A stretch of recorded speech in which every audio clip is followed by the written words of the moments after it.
ಭೀಮಾ ಕೋರೆಗಾಂವ್ ಯಾಕೆ ಆಚರಣೆ ಮಾಡ್ತಾರ? ಜನವರಿ 1 ಹೊಸ ವರ್ಷ ಅದ, ಅವತ್ತಿನ ದಿನನೇ ವಿಜಯ ದಿವಸ ಅಂತೇಳಿ ಭೀಮಾ ಕೋರೆಗಾಂವ್ನ ಆಚರಣೆ ಮಾಡ್ತಾರ.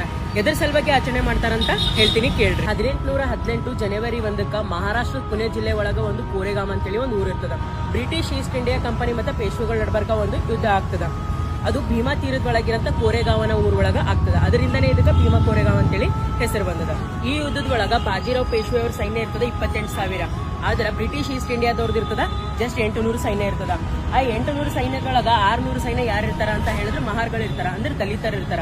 ಅವ್ರ ಶೌರ್ಯದಿಂದ ಅವ್ರ ಧೈರ್ಯದಿಂದಾನೇ ಏನಾಗ್ತದ ಅಂತ ಹೇಳಿದ್ರೆ ಅಷ್ಟು ದೊಡ್ಡ ಸೈನ್ಯ ಇದ್ರೂ ಕೂಡ ಬಾಜಿರಾವ್ ಪೇಶ್ವೆ ಅವ್ರ ತಂಡದಿಂದ ಬ್ರಿಟಿಷ್ ಈಸ್ಟ್ ಇಂಡಿಯಾ ಕಂಪನಿ ಗೆಲುವಾಗ್ತದೆ. ಅದೇ ಸ್ಥಳದ ಒಳಗೆ ಒಂದು ವಿಜಯ ಸ್ತಂಭ ಅಂತೇಳಿ ಸ್ಥಾಪನೆ ಮಾಡಿ ಶೌರ್ಯ ದಿನ ಅಂತೇಳಿ ಜನವರಿ 1ಕ್ಕ ಆಚರಣೆ ಮಾಡಲಾಗ್ತದೆ. ಆ ಕೋರೆಗಾಂವ್ ಊರಿಗೆ 1927 ಒಳಗ ಡಾಕ್ಟರ್ BR ಅಂಬೇಡ್ಕರ್ ಅವರು ಹೋಗಿ ಭೇಟಿ ನೀಡಿ ಆ ವಿಜಯ ಸ್ತಂಭಕ್ಕ ನಮನ ಸಲ್ಲಿಸಿ ಬರ್ತಾರ.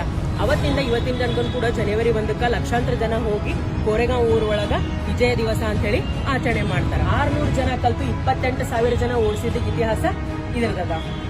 ಅವತ್ತಿನ ದಿನ ಒಂದು ಯುದ್ಧ ಗೆದ್ದಂತ ದಿನ ಅಲ್ಲ, ಅವ್ರ ಶೌರ್ಯ ಧೈರ್ಯ ತೋರಿಸಿದಂತ ಒಂದು ಮಹಾನ್ ದಿನ ಅದ. ಸಮಾನರಲ್ಲ ಅಂತ ಹೇಳಿದ ಜನರ ಎದುರ ಈ ಜಯಂತ್ ಮುಖಾಂತರ ಅವರು ಉತ್ತರ ಕೊಟ್ಟಂತ ಇತಿಹಾಸ ಈ ಭೀಮಾ ಕೋರೆಗಾಂವ್ದು ಅದ.